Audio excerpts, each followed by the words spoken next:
Olá, turminha linda do meu coração. Como estão vocês hoje, meus amores? Espero que vocês estejam bem, alegres, contentes e felizes. Seja aí na sua casa, na sua escola, brincando aí na rua do seu bairro. Não importa onde você esteja, o que é importante é que você esteja na companhia e na presença do nosso querido amado amigo Jesus e do doce amado Espírito Santo. Espero também que vocês tenham aproveitado bastante, curtido bastante, mas refletido bastante nesse feriado que passou, que foi o feriado de Páscoa, onde nós comemoramos a morte e a ressurreição do nosso Senhor e Salvador Jesus Cristo. Bom, turminha, hoje eu vou começar com vocês uma nova série, os 10 Mandamentos. Então, dentro dessa série, nós vamos aprender sobre os mandamentos um por um. Nós já vimos na série da vida de Moisés que Deus entregou para Moisés os mandamentos. Mas nós não refletimos, conversamos assim sobre o significado de cada um, sobre o que Deus quer que nós aprendamos com cada um desses mandamentos. Então, nessa série que eu vou estar com vocês agora, a gente vai o quê? Vai estar meditando, refletindo, aprendendo sobre o que Deus quer que nós façamos, qual que é a atitude, os pensamentos que a gente deve ter dentro dessa série, os 10 mandamentos. Para começar, eu vou mostrar aqui para vocês, ó, vocês conhecem esse objeto aqui, né, ó. Todo mundo, com certeza, tem um aí dentro da sua mochila, na escola, você usa lá na escola, usa em casa também, que é a régua. Ó, essa daqui, a régua da professora Esther, ela é bem grande, ela é uma régua do quê? De 60 centímetros, né? Que eu uso assim para fazer meus trabalhos manuais, eu uso porque ela é do tamanho da folha de papel cartão, cartolina, é sempre 60 centímetros. Então, para mim trabalhar essa régua grande aqui, ela é muito boa. Agora, o que eu quero que vocês pensem aí? Imagina que Deus, ele tenha uma régua, assim, igual essa régua minha aqui, ó. Ele tem uma régua o quê? Para medir, né, tudo aquilo que a gente faz, tudo aquilo que a gente fala e tudo aquilo que a gente pensa. Já imaginou? Aí você ter que andar segundo a régua reta lá de Deus? Pois é o que nós vamos estar aprendendo. Então, ó, eu vou dar para vocês aqui 3 situações e vocês vão me dizer se aí, né, vai pensar aí do outro lado, pode colocar aí nos comentários o que vocês acham dessas 3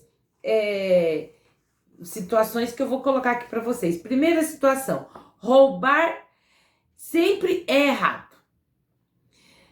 Isso é uma situação. Eu tô falando para você que roubar é errado. Mas daí outro vem e fala para você, não é não. Se você é pobre ou tá com fome, você pode roubar alimento. Essa é a primeira situação.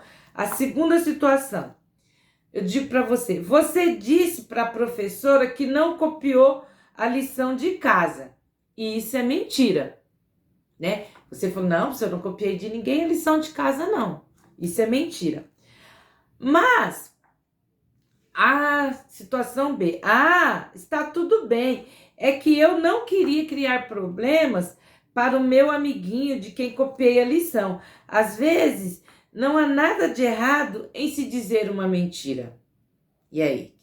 Essa daqui é a segunda situação. A terceira situação. Você já ouviu pessoas dizer que todas as religiões são boas e que há muitos caminhos para o céu?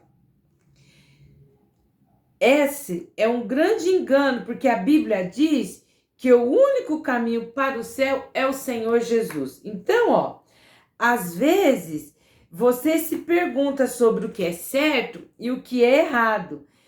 Quem sempre tem a resposta certa? É Deus quem sempre tem a resposta certa.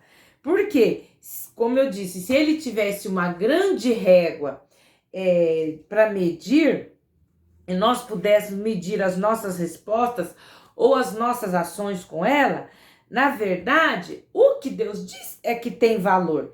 Mas há muito tempo, Deus deu 10 regrinhas para o povo seguir, para que nós soubéssemos, dentro dessas 10 regrinhas, o que é certo e o que é errado. Então, Deus deu essas regras há aproximadamente 3.500 anos. Olha só quanto tempo atrás Deus deu essas regrinhas.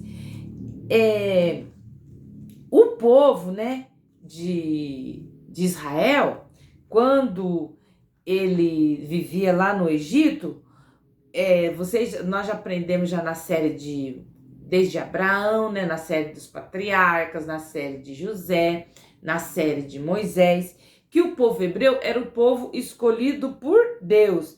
E eles viviam aonde? Lá no Egito. E eles eram escravos naquela terra e sofriam muito.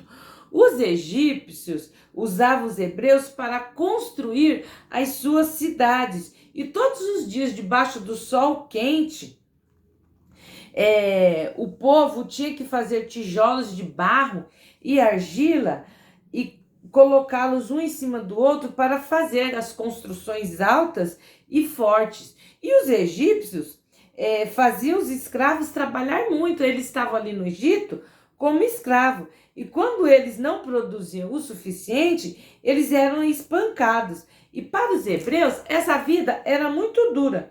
E Deus havia prometido que tiraria os hebreus do Egito e os levaria para uma terra.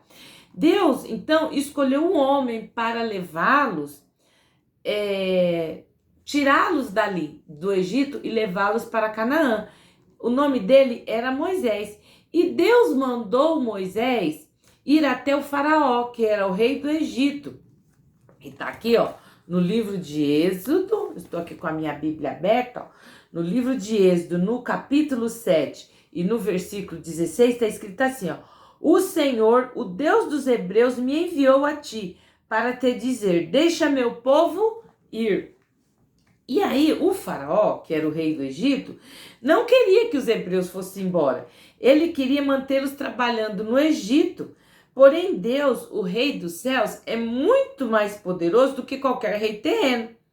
E fez alguns milagres maravilhosos para libertar o seu povo da vida dura lá do Egito.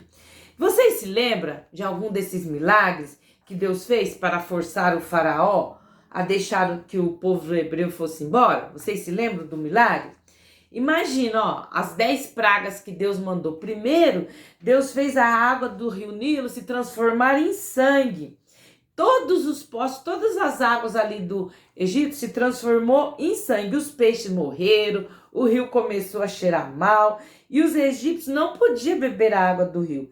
E eles devem ter ficado com muita sede, imagina? Lá naquele lugar onde é deserto, onde é um lugar quente, né? Onde fica localizado o Egito, e as pessoas com sede, vendo o rio passar ali, não podia beber água porque a água tinha sido transformada em sangue. E eles cavavam buracos perto do rio, os poços, e quando a água começava a jorrar, jorrava sangue também. Então, mesmo assim, o coração do faraó se endureceu e ele não deixou os hebreus irem embora do Egito.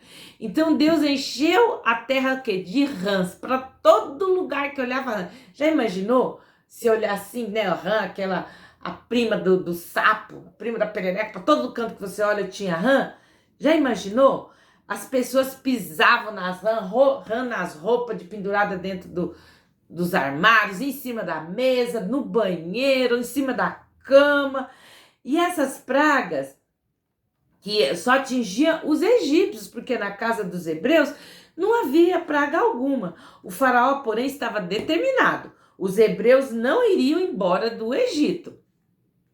E em seguida veio a praga dos piolhos. Você imaginou piolho? Às vezes, né, na escola, as professoras fazem assim, a campanha, manda bilhetinho para a mamãe, principalmente no verão, ela vai lá, olha a cabeça de todas as crianças, daí manda recado falando para as mamães olhar as cabeças, porque tá tendo às vezes infestação de piolho, né? Isso, às vezes, só no seu cabelo. Agora, você imagina piolho no seu corpo, na sua cama, piolho para tudo, enquanto é lado. né, a coceira que não devia dar naquele povo.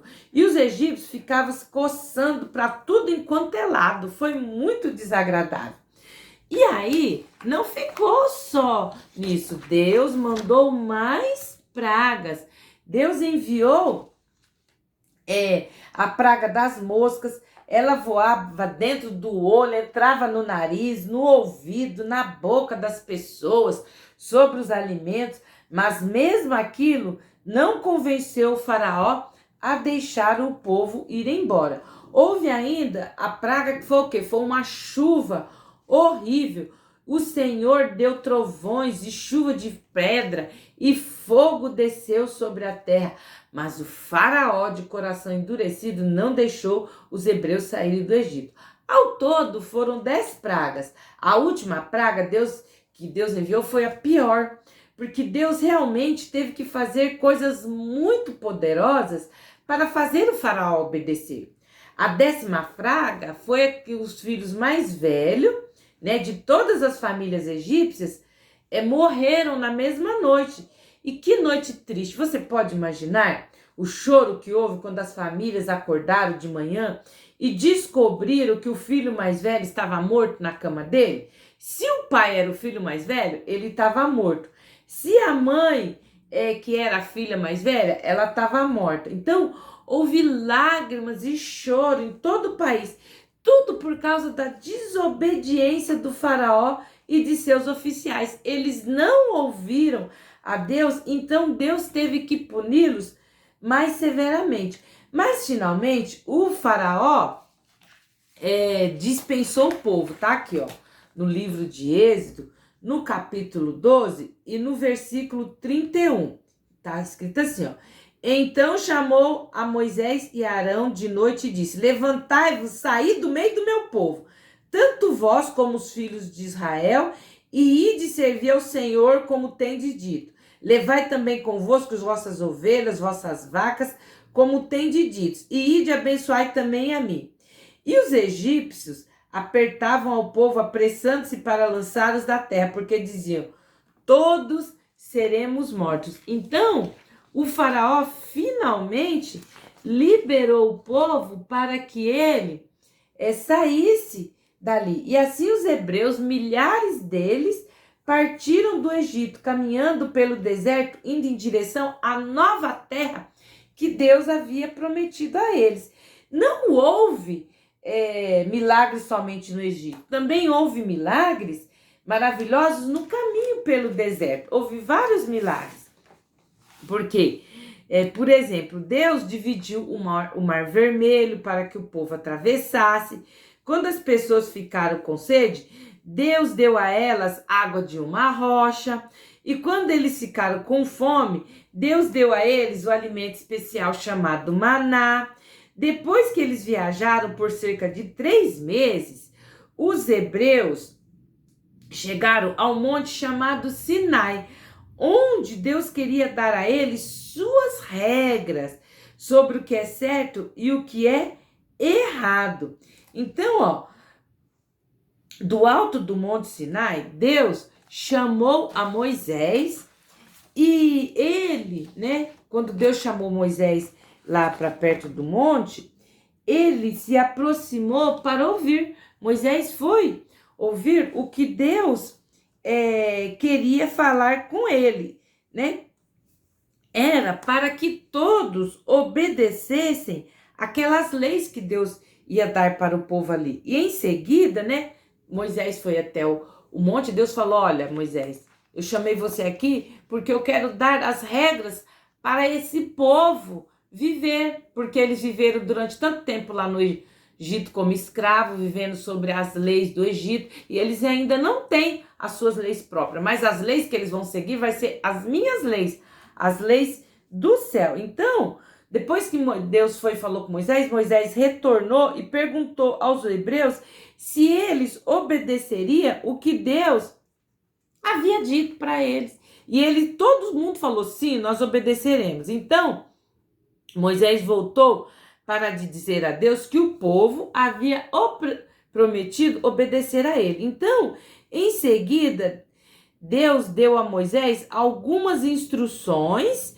muito especiais para que algo maravilhoso que iria acontecer. Então vamos lá ver as instruções que Deus deu para Moisés. Está aqui, ó, no livro de Êxodo, no capítulo 19 e no versículo 10. Está escrito bem assim, ó.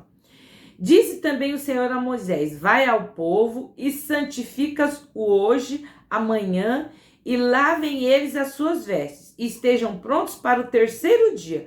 Porquanto no terceiro dia o Senhor descerá diante dos olhos de todo o povo sobre o monte Sinai, e marcarás limites ao povo em redor, dizendo: guardai-vos que não subais ao monte, nem toqueis no seu termo. Todo aquele que tocar o monte certamente morrerá. Então, Deus, além de dar as instruções para o povo, falou para Moisés, falou, ó, fala para o povo, não encosta no monte, porque se eles encostar no monte, certamente eles poderão morrer. E aí, Moisés, né, subiu lá no monte. E quando Moisés estava lá, ó, no terceiro dia, houve trovões, relâmpagos e uma nuvem espessa sobre o monte. E ainda um toque de trombeta muito alto. Deus fez as pessoas ficarem prontas para ouvir a sua vez. E por que você acha que Deus fez o monte soltar fumaça e tremer como um vulcão? Porque houve um alto som de trombeta, turminha. O que vocês acham? Porque o povo foi advertido a não chegar perto do monte e tocar lá no Monte Sinai. Foi uma maneira muito interessante e poderosa de Deus enfatizar para o povo que ele é santo e perfeito. Deus não faz nada de errado. Para ele, tudo que é errado é horrível. Nós que fazemos muitas coisas erradas não podemos ir à presença de Deus. Deus, de qualquer maneira, né, não quer que nós vamos a Ele de forma descuidada. Nosso pecado nos separa de Deus. Como eu já expliquei para vocês, pecados são todas as coisas que desagradam a Deus, como, por exemplo, mentir, desobedecer aos seus pais, colar lá na prova na escola, ficar irritado com qualquer coisa, com coleguinha ou por nada. Porém, Deus nos ama com um amor cheio de ternura. Deus mesmo tornou possível que nós nos aproximássemos dele para fazer parte da sua grande família. E como ele fez isso? Enviando seu filho Jesus, o seu próprio filho, do céu para este mundo, para viver aqui e um dia morrer na cruz para que todas as coisas erradas que nós fizemos, Jesus foi punido ali pelos nossos pecados. E por isso Deus pode nos perdoar e nós podemos ser lavados, né, pelo sangue de Jesus e ser levados para perto dele. E aí, Deus chamou Moisés, né, depois que o monte lá fumegou, Deus foi e chamou Moisés e falou para ele subir no monte. E Moisés, né, a Bíblia não fala, mas Moisés deve ter ficado com muito medo. Por que ele ficou com medo? Imagina, né? Deus falou que não era para encostar no monte, porque quem encostasse certamente morreria. E agora ele fala que é para Moisés subir lá no monte, né? Então, Moisés deve ter ficado assim, meio receoso, mas ele, obediente, obedeceu. E foi uma experiência maravilhosa, porque Deus deu a Moisés os 10 mandamentos e muitas outras instruções. O próprio Deus escreveu os 10 mandamentos em 2 tábuas de pedra. Tá aqui, ó. No capítulo 31 e no versículo 18, tá escrito aqui, ó. E deu a Moisés, quando acabou de falar com ele no Monte Sinai, as 2 tábuas do testemunho, tábuas de pedras escritas pelo dedo de Deus. Então, o próprio Deus escreveu os 10 mandamentos nessas 2 tábuas.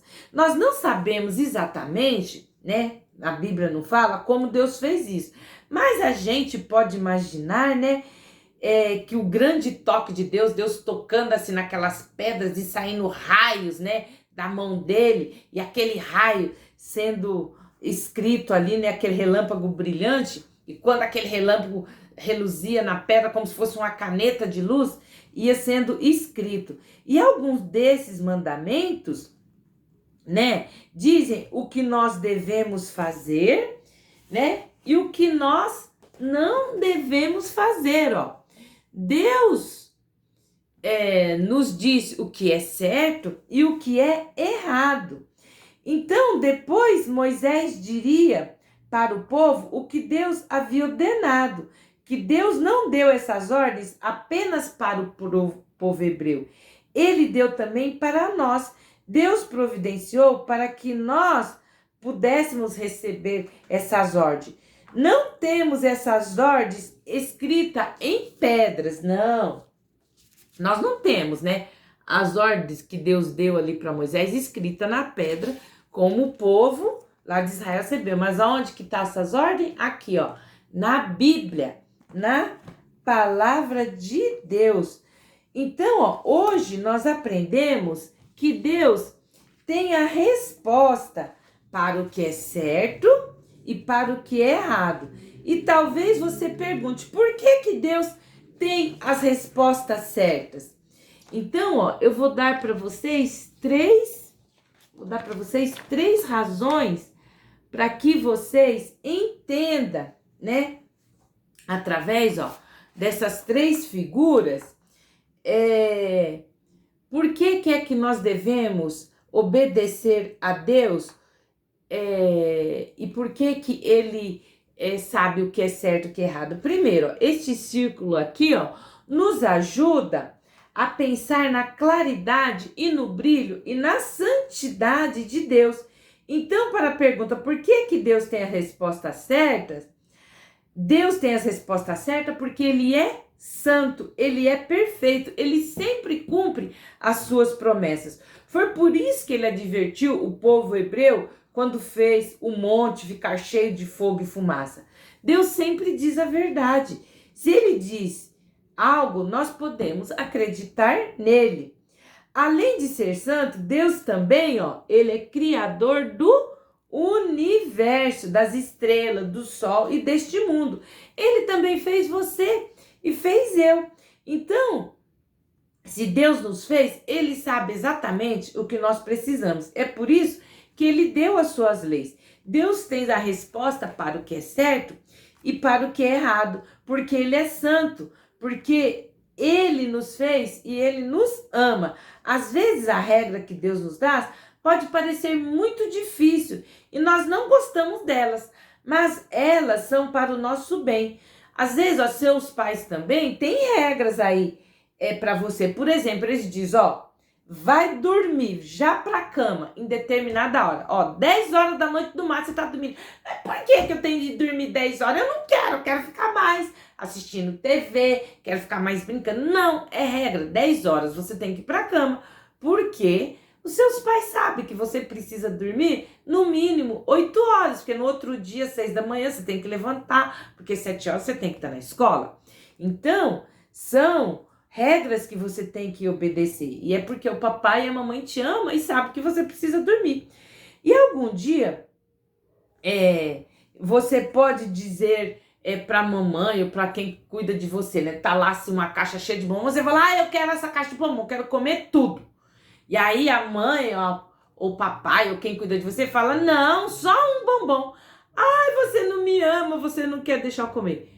É porque o papai, a mamãe, ou quem cuida de você não te ama? Não. Eles sabem que se você comer uma caixa inteirinha de bombom, você vai passar mal, você vai dar dor de barriga. Se você comer muito doce, vai te dar cárie nos dentes, o dentinho vai doer, depois vai dar problema, não é? Então, você não pode fazer tudo o que você quer. Você tem que fazer aquilo que é regra, que é mandado. E o papai e a mamãe amam você. Então, quando ele falar para você não faça isso, é para o seu bem. Então, da mesma maneira, Deus nos dá regra porque Ele nos ama. E Ele mostra o seu amor por nós de muitas formas. Qual que foi a maior forma que ele demonstrou seu amor? Através, ó, aqui dessa cruz. Ele deu o seu único filho para morrer para a nossa salvação e perdão dos nossos pecados. Ele deu papai para você, deu a mamãe, dá o alimento, a roupa, o calçado, ele te sustenta. E ele entregou seu filho Jesus para ser na cruz para ser punido pelo meu e pelo seu pecado. Então, o que fazer? O que eu devo fazer então, professora? Isso aqui, ó. Ouça o que Deus diz e obedeça aos seus mandamentos. É isso que você deve fazer. Quando você quiser saber o que é certo, o que é errado, pensa no que Deus diz sobre o assunto na Bíblia. A primeira coisa que você vai fazer. Segundo, lembra-se que Deus tem a resposta certa para você. Terceiro, entenda que o que Deus diz é para o seu bem. E quarto, aceita o que Deus diz. Então, ó, ouça o que Deus diz e obedeça os seus mandamentos. Não é só ouvir, entrar pelo ouvido e sair pelo outro, não. Você tem que ouvir e obedecer. Olha só o nosso versículo de hoje. Ó, tá lá em Lucas 11:28. É o próprio Jesus que tá falando. Antes, bem-aventurados os que ouvem a palavra de Deus e aguardam. Lucas 11:28. Então aqui, ó, o que é bem-aventurado? É feliz. Feliz é a pessoa que ouve, né? Ouve a palavra de Deus, ouve o que está escrito aqui, ó, na Bíblia e guarda no seu coração e pratica. Então, turminha, essa foi a nossa história de hoje. Hoje eu só dei para vocês uma introdução de como foi que Deus deu os mandamentos, por que que ele nos deu os mandamentos, né? Essas leis para nós obedecermos. A partir do nosso próximo encontro, aí eu vou estar trabalhando com vocês. Vão ser mais 5 encontros com vocês, mais 5 vídeos, tá bom? Que eu vou estar aqui, em cada vídeo eu vou estar falando para vocês sobre 2 dos 10 mandamentos que Deus deu. Olha só, tá aqui a nossa Bíblia bem grandona. Vamos cantar esta música, porque essa é a música dessa lição, que é bem assim, ó. Ninguém deve se esquecer do que Deus na Bíblia diz, mas ouvir e obedecer para sempre ser feliz. Ninguém deve se esquecer do que Deus na Bíblia diz, mas ouvir e obedecer para sempre ser feliz. Então, se você quer ser feliz, você tem que ouvir e obedecer a palavra de Deus, o que ele diz na sua palavra. Bom, turminha, essa foi a nossa história de hoje, tá bom? Eu espero vocês no nosso próximo encontro. Entra no nosso canal Virtude Kids e Teens, vai lá no sininho, aperta lá a opção todas, tá bom? Curta, comenta, compartilha com seus amigos aí que às vezes falam assim, mas por que eu tenho que obedecer? Que é desobediente, que gosta de fazer pirraça. Aí você compartilha esse vídeo com ele, tá bom? Vou estar aguardando vocês aqui no nosso próximo encontro. Um beijo